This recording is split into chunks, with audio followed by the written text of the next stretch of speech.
தானத்தில் சிறந்தது அன்னதானம். பிறரின் பசியை போக்கும் அன்னதானம். மனிதன் போதும் என்று சொல்லக்கூடிய ஒரே தானம் அன்னதானம்தான்.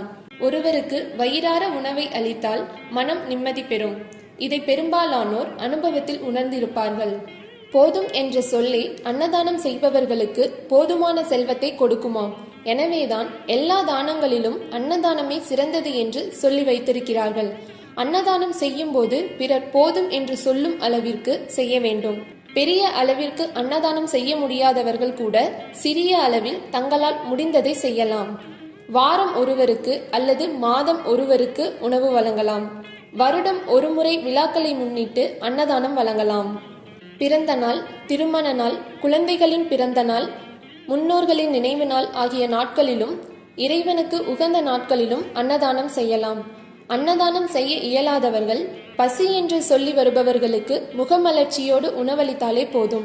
அதுவே அன்னதானத்திற்கு சமமானது. இதனால் இறைவன் உங்கள் இல்லத்திலும் உள்ளத்திலும் அமர்ந்து எந்நாளும் உதவி செய்வான் என்பது உண்மை. கருணையுடனும் செய்யும் அன்னதானங்கள் நம்முடைய அடுத்த பிறவி வரை பலன் கொடுக்கும். அன்னதானம் செய்பவர்களின் வாழ்க்கையில் பசிப்பினி வராது. இறைவனின் பரிபூரண அருளும் கிடைக்கப்பெறும்.